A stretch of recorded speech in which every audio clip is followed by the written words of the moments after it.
안녕하세요. 지난주부터 지혜문학을 시작했는데요. 오늘 지혜문학의 첫 번째 책으로서 잠언하도록 하겠습니다. 잠언 10장 1절부터 3절까지 읽고 하겠습니다.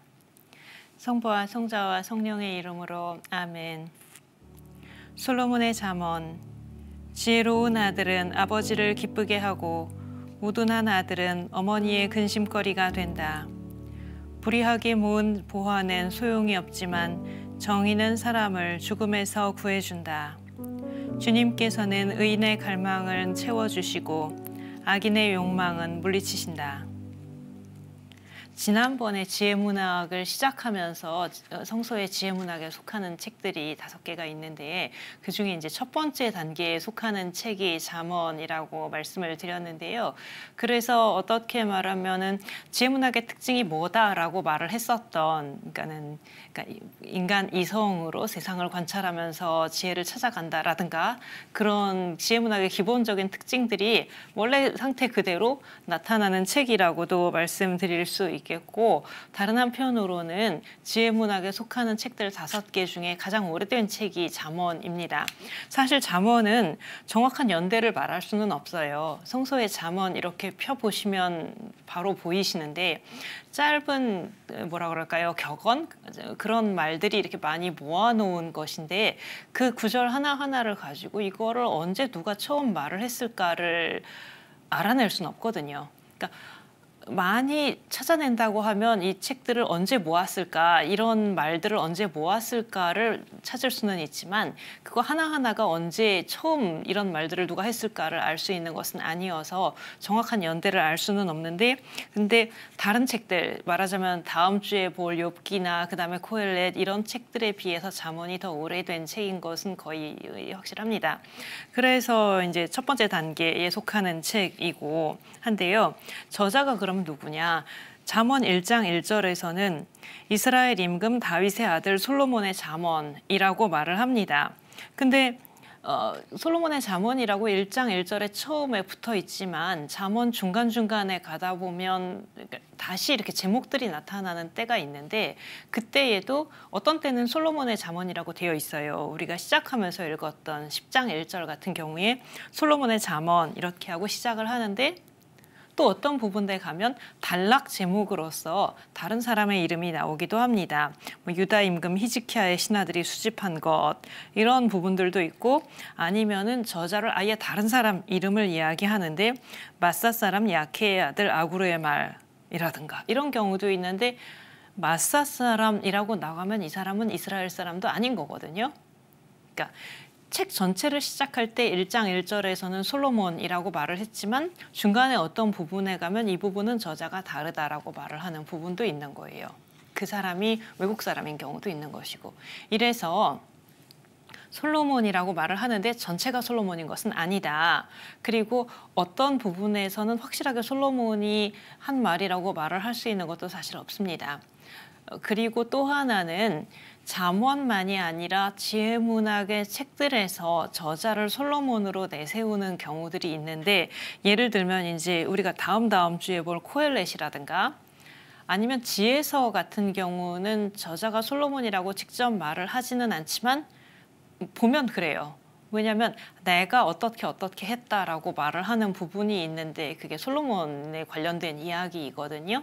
그러니까 책에서 저자가 솔로몬이다라고 말을 하고 있지 않지만 책의 내용 자체가 솔로몬이 말을 하는 것으로 그렇게 되어 있고 또 아가 같은 경우는 또 거기도 1장 1절에서 솔로몬이라고 말을 하고 있고 이렇게 저자를 솔로몬이라고 하는 책들이 있는데 그 책들의 실제 저자가 솔로몬이냐 하면 거의 그렇지 않다고 생각합니다. 그러니까 잠언은 혹시 모르죠. 거기 있는 여러 잠언 중에 한두 마디 혹시 솔로몬이 했을지 사실 확인할 수가 없기 때문에 그런데 좀 전에 말씀드린 코엘렛이라든가 아가라든가 지혜서는 전혀 불가능하고요.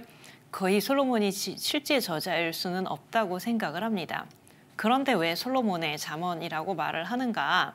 잘 아시다시피 이스라엘의 역사상의 인물들 중에서 지혜로운 사람으로 대표적인 인물 그게 솔로몬이겠죠.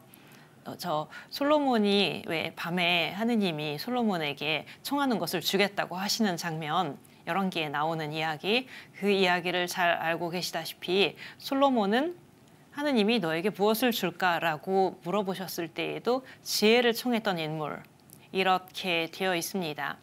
그래서 열왕기 거기서 지혜를 받은 다음에 조금 있다가 이어서 나오는 이야기가 재판을 하는 이야기가 나오잖아요. 아이의 엄마가 누구냐 했을 때 뭐 그 아이를 뭐 잘라서 주어라.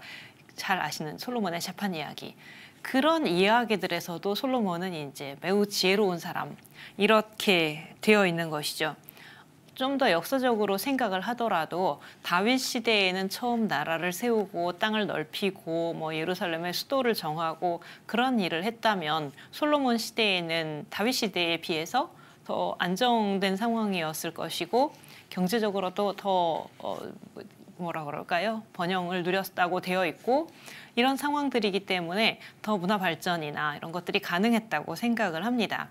외국과의 교류에 대한 이야기들도 열왕기에 더 많이 나오고요. 그렇기 때문에 이런저런 이유들로 그러니까 지혜를 받았다는 이야기나 그 시대의 상황이나 아니면 솔로몬에 관련된 이런저런 이야기들을 볼 때 솔로몬이 이스라엘의 지혜를 대표하는 인물이기 때문에 솔로몬의 잠언이라고 말을 하고 그가 이렇게 모은 것으로 소개하고 있다라고 볼 수가 있겠습니다. 실제 저자가 솔로몬이라고 단정 지을 수 있는 것은 사실 거의 아니고요. 이게 잠언 있고 그다음에 코엘렛 가고 지혜서 가고 뒤로 갈수록 더 실제 솔로몬일 가능성은 없다고 봅니다. 그렇게 되어 있고 잠언의 특징들이 이제 어떤 것이냐라고 하면 처음 시작할 때 1장 2절에서 이 잠언들이 지혜와 교훈을 터득하게 하려 한다라고 말을 합니다. 그러니까 지혜 문학에 속하는 책이기 때문에 어쩌면 당연한 말이기도 한데요. 어떤 가르침을 주는 것. 그런데 가르침을 주는데 그 가르침을 주는 사람은 내가 전해줄 그 가르침들을 어떻게 알게 되었을까요? 그러니까 가르침을 전해주는 책인데 그 책을 쓴 사람이 있지요. 솔로몬이 아니라고 하더라도 누군가가 그 책을 썼는데 이 사람은 이 지혜를 어떻게 알아서 그것을 다음 사람에게 전해준다고 하는 것일까? 지혜 문학의 기본적인 특징은 지난주에 보았던 것이 인간 이성, 자기가 관찰을 하는 것이고 잠언에도 보면 그렇게 했다는 이야기들이 나옵니다. 예를 들면 24장에 이런 말이 나옵니다. 내가 게으른 사람의 밭과 지각 없는 자의 포도원을 지나가는데 보아라 온통 엉겅퀴가 우거지고 전부 쐐기풀에 뒤덮였으며 돌담이 무너져 있었다. 나는 그것을 바라보며 깊이 생각하고 그것을 보며 교훈을 얻었다. 지나가면서 보니까 게으른 사람의 밭은 잘 가꾸어지지가 않아서 열매가 없더라. 이런 거를 마지막에 그것을 보며 교훈을 얻었다. 경험적으로 같은 일을 계속 보는 거죠. 계속 보니까 게으른 사람은 이렇게 되더라. 악한 사람은 이렇게 되더라. 이런 것을 아까 그 지혜를 어떻게 알았을까요? 라고 했는데 그것을 그러니까 예언자들처럼 하느님의 말씀을 들었다든가 아니면 모세처럼 율법을 받았다든가 그런 게 아니고 내가 세상을 관찰해 보니까 이렇게 되더라. 라고 이야기를 하는 거예요. 이게 잠언의 그러니까 지혜 문학의 특징이면서 특히 잠언의 이런 모습이 가장 많이 나타난다고 볼 수 있겠습니다. 어떻게 생각하면 좀 자연과학에서 법칙을 찾아내는 방법들하고 비슷하기도 한데 예를 들면 사과가 떨어지는 것을 보고서 만류인력의 법칙을 찾아낸다든가 그거는 사과 떨어지는 걸 일생에 한 번 본 게 아니죠. 계속 이런저런 것들이 떨어지는 걸 보니까 일정한 어떤 질서가 있다는 생각을 하게 되었고 그 질서가 뭘까? 왜 이런 일이 일어나는 걸까? 그것을 찾아가는 것이죠. 그래서 잠언에서 그 가르침을 찾아내는 방법들은 반복되는 것들을 관찰함으로써 찾아낸다. 이렇게 볼 수 있겠습니다. 그런데 반복되는 것들을 관찰을 하는데 잠언에서 그중에서 자주 이야기하는 주제가 어떤 것이 있는가라고 할 때 잠언에서 이 사람이 세상을 보니까 이런 일들이 자주 벌어지더라라고 하는 게 인과응보에 대한 이야기를 가장 많이 합니다. 착한 사람은 복을 받고 나쁜 사람은 벌을 받는다. 조금 전에 제가 읽어드린 구절에서는 게으른 사람에 대한 이야기가 있었는데요.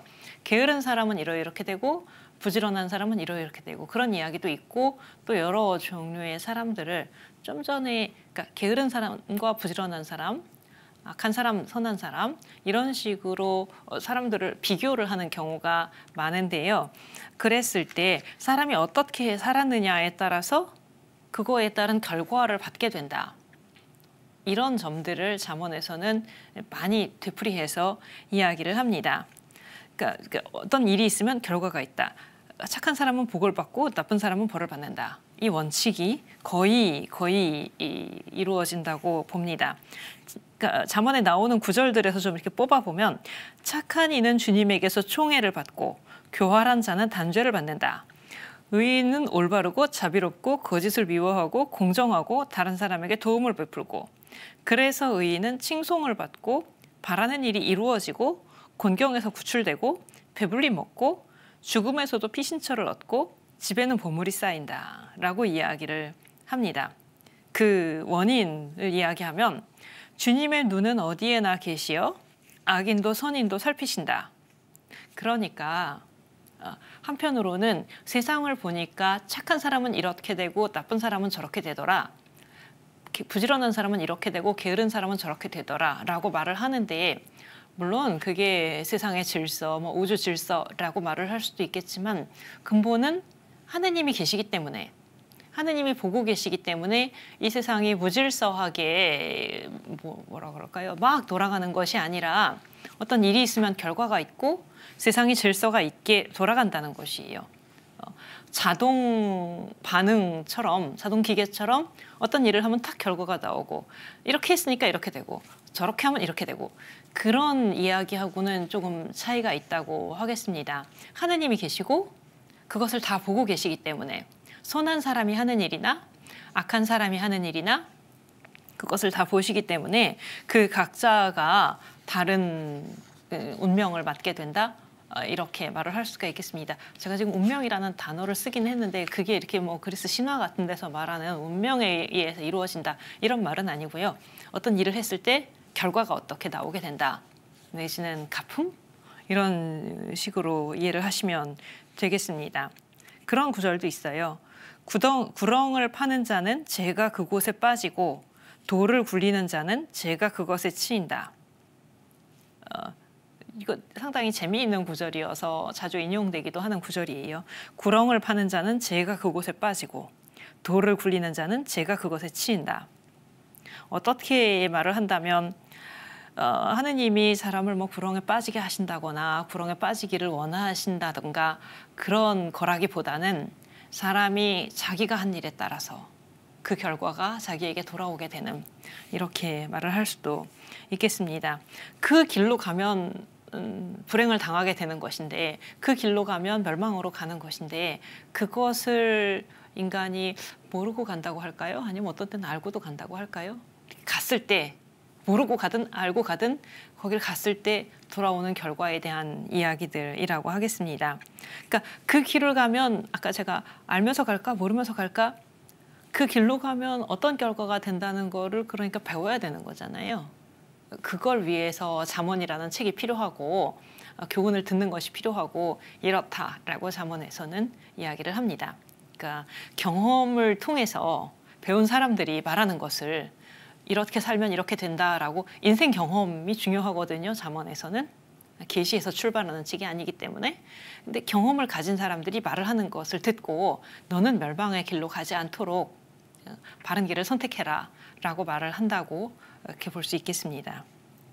그런데 지금까지 이렇게 들으시면서 속으로 현실은 그렇지 않아 라고 생각하신 분들이 계실 거예요. 물론 다음 주에 욥기에 가면 그 문제를 하게 될 것이고 현실은 그렇지 않아가 많은 경우 세상은 질서가 있고 인과응보가 이루어지지만 그렇지 않는 경우도 있어 라고 생각을 하실 수도 있고 아니면 인과응보가 이루어지는 경우는 사실 조금밖에 안 되고 세상은 거의 그렇지 않아 라고 생각하시는 분도 계실 수 있고요. 살면서 스스로 자신의 삶 안에서 또는 자기 가까운 사람들의 삶 안에서 어떤 경험을 했느냐에 따라서 그 빈도수라고 해야 될까요? 비율이라고 해야 될까요? 이런 생각은 좀 차이가 있을 수 있겠지만 그렇지만 우리 대부분의 사람들은 착한 사람 복을 받고 나쁜 사람 벌을 받는다가 그렇게 막 예외 없이 절대적으로 기계적으로 자동적으로 이루어지지는 않는다는 것을 사실 알고 있어요. 어떤 때 수업 시간에 진도를 나가는데 잠원을 하는데 아직 뒤에 욥기 코엘렛 이런 책들 안 했고 남아있고 잠원 진도를 나가고 있는데 이거 이야기하고 있으면 어떤 때는 이렇게 들으시는 분들 중에서 수녀님 세상은 그렇지 않아요 라고 이야기를 하시는 경우들도 저는 경험을 해봤거든요. 아마 지금도 그런 생각 하신 분들 계시리라고 생각을 합니다. 근데 잠언의 저자라고 해서 이렇게 모든 일이 정확하게 이루어지지 않는다는 것을 몰랐던 것은 아니에요. 어떤 경우에는 하느님이 하시는 일들이 또 세상에서 일어나는 일들이 그렇게 인간이 모두 예상할 수 있는 그러니까 그대로 인과응보가 뭐라 그럴까요? 요만큼의 원인을 제공하면 요만큼의 결과가 돌아오고 그대로 이루어진다면 세상에서 일어나는 일들이 예측 가능한 경우에 그렇게 예상이 될 텐데 그렇지 않을 수도 있다는 것을 잠언 저자도 어떤 경우 인정을 합니다. 예를 들면 제비는 옷폭에 던져지지만 결정은 온전히 주님에게서만 온다.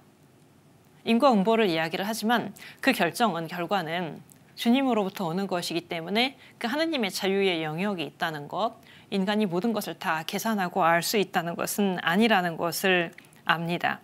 그런데 그러면서도 그러니까 그렇게 자동적으로 계산적으로 예상하는 대로 되는 것이 아닐 때도 있다는 것을 알기는 하지만 그러면서도 잠언에서는 기본 원칙적으로 뭐라 그럴까요? 어떤 세상의 인과응보가 이루어지는 부분이 이만큼이 있고 그렇지 않은 경우들이 있다면 이 잠언에서는 이루어지는 경우들에 집중을 합니다. 욥기 코엘렛에 가면 안 이루어지는 경우들에 집중을 할 거예요. 근데 잠언에서는 세상에서 질서가 있게 세상이 돌아가는 부분, 어떤 일에 대한 결과가 그런 원인에 따라서 이루어지는 부분에 더 집중을 합니다. 그러면서 현세에서의 인과응보를 이야기를 하는데 글쎄요. 현세에서의 인과응보가 이루어진다? 저는 안 이루어지는 것은 아니라고 생각합니다. 물론 예외 없이 이루어진다고 말을 하지는 않아요. 예외 없이는 아니고 그리고 어떤 때는 이 사람이 악하게 산 게 아닌데 정말 큰 불행을 겪게 되거나 그런 경우는 분명히 있는데 그런데 대략 말을 해서 사람이 선하게 살았을 때 그것에 대한 결과가 없는가? 선하게 살았을 때 그것에 대한 결과가 없는가? 결과가 꼭 현세에서 복을 누리는 남들이 생각하는 그런 복을 누리는 것이라고 생각하지 않는다면 저는 어느 정도의 인과응보 잠언에서 말하는 것들이 이루어진다고는 생각을 하고요. 근데 그거를 예외 없이 이루어진다고 생각을 하게 되면 그때 이제 현실하고 부딪히는 것이 되겠고요. 그러니까 선하게 살았을 때 그것이 말씀을 드리기가 좀 조심스럽긴 하지만 그래도 그것이 행복을 가지고 오지 않는가? 여기서의 문제는 이제 행복이라는 걸 어떻게 정의를 하느냐 그것과도 연관이 되는 것이기는 한데요. 근데 그러니까 잠언에서 말을 하는 내용이 전혀 근거 없거나 틀린 이야기를 하는 것은 아니다라고 저는 생각을 합니다. 다른 한편으로 또 하나가 뭐가 있냐면 잠언은 교육적인 책이라는 것이에요. 예를 들면 처음에 잠언 맨 처음 시작할 때 이야기를 할 때 1장에서 이 책이 어리숙한 이들에게 영리함을 젊은 이들에게 지혜와 현명함을 베풀려는 것이다 라고 맨 첫 부분에서 이 책의 목적을 이제 이야기를 해놨는데 우리가 아이들한테 세상에 대해서 이야기를 할 때 어떻게 말을 하는가라는 거를 좀 생각하시면 좋을 것 같습니다. 우리가 세상에 그렇게 질서 있지 않다는 것, 꼭 좋은 사람이 복을 받지 않는 경우들도 있다는 것, 이런 것들을 아까 제가 우리 대부분은 안다고 말씀을 드렸는데 나이가 어느 정도 되고 세상을 경험을 하고 세상에서 일어나는 일들을 보고 하면 이미 알고 있어요. 그런데 그렇다고 아이들한테 말을 할 때 아유 뭐 착하게 산다고 복을 받는 것도 아니고 나쁘게 산다고 벌을 받는 것도 아니고 착하게 사나 나쁘게 사나 결과는 뭐 알 수 없어 라고 말을 한다거나 아니면은 악하게 사는 사람들이 이 세상에서는 더 잘 살아 라고 아이들한테 이야기를 한다거나 그러지는 않잖아요. 교육적인 목적이라는 것을 생각할 때. 그래서 잠언은 처음에 말씀드린 것처럼 1장에서 처음부터 이야기하는 것이 젊은 세대를 교육하기 위한 그런 목적이 있기 때문에도 그것 때문에라도 잠언에서는 세상을 질서 있는 세상이라는 부분에 더 집중을 하고 하느님이 계시기 때문에 하느님이 이 세상을 멋대로 굴러가게 두시는 것이 아니기 때문에 이 세상에는 질서가 있다라는 측면에 더 집중을 합니다. 그러니까 그런 것 같아요. 잠언 지나고 나서 욥기 코엘렛을 읽게 됐다고 해서 잠언에서 말을 하는 내용을 그 인과응보를 특히나 잠언은 내세에 대한 믿음이 아직 없고 현세에서의 인과응보를 이야기를 하는데 우리가 또 뭐 내세를 생각하고 한다고 해서 잠언에서 말하는 내용들을 그것은 맞지 않아라고 말을 할 수 있는 건 아니라고 생각을 합니다. 다만 뭐냐면 이게 전부는 아니라는 거죠. 현세에서의 인과응보를 이야기하고 세상의 질서를 이야기하는데 그게 모든 경우에 이루어진다거나 이게 세상의 모든 것을 다 설명해 준다고 말을 할 수 있는 것은 아니다. 그런 단서를 붙여 놓으면 그러면 된다고 생각을 합니다. 이제 마지막으로 잠깐 다시 볼 부분이 잠언 1장부터 9장입니다. 1장부터 9장. 이 부분이 맨 앞에 있지만 사실은 아마 나중에 붙여진 것이라고 생각을 해요. 그래서 사실 시작할 때 10장 1절부터를 읽은 거거든요. 10장 1절부터가 이렇게 짧은 잠언들이 모여 있고 그 앞에 1장부터 9장은 좀 긴 글들이 있으면서 약간 성격도 다르고 한데 이 부분이 나중에 붙었다고 생각을 합니다. 그런데 거기서 지혜라는 여인의 초대라는 부분이 있습니다. 1장에 있고 8장에 있고 9장에 있는데요. 지혜가 이렇게 사람의 모습으로 나와서 그 지혜가 사람들을 부르는 장면들이 나옵니다. 지혜를 사람의 모습으로 나타내는 거를 제가 이거를 어떻게 부르면 좋을까에 대해서 고민을 좀 했었어요. 뭐 번역된 책들에 보면 숙녀 지혜라는 표현을 쓰기도 하는데 우리말에서 그 숙녀라는 단어 자체가 별로 자주 쓰는 단어는 아니고 해서 적절한 게 뭐가 없을까 하고 학생들 수업 시간에 물어봤더니 지혜씨라는 그런 새로운 아이디어를 어떤 학생이 이야기를 했는데 매우 마음에 들었습니다. 왜냐하면 우리말에서도 지혜라는 이름들이 가끔 있잖아요. 그래서 지혜씨라고 그러면 딱 사람이라는 이미지를 딱 받을 수 있어서 매우 좋다고 생각을 했는데 그런 거예요. 지혜에 대해서 말을 하는데 지혜가 어떤 사람의 모습으로 나타나서 지혜가 직접 말을 하는 그런 단락들이 있습니다. 근데 지혜가 말을 하는 내용들이 뭐냐면 사실은 들어라라는 거예요. 한마디로 말을 하면 들어라. 왜 들어야 하는지 뭐 이런 거를 설명을 하긴 하는데 한마디로 말하면 들어라. 1장부터 9장 안에서 이런저런 본문들에서 들어라 라고 말을 하고 사실 들어야 될 내용은 어디부터냐면 10장부터 지혜 씨가 들어라 라고 말을 하고 초대를 하고 그러면 이제 초대를 받았으면 결정을 해야죠. 내가 그 초대를 받아들일 것인가 말 것인가 지혜가 하는 말을 들을 것인가 안 들을 것인가 듣겠다라고 생각을 해서 이제 귀를 딱 열어놓으면 그 다음부터 이제 10장 이하에 여러 가지 가르침들이 나오는 그런 형식으로 되어 있습니다.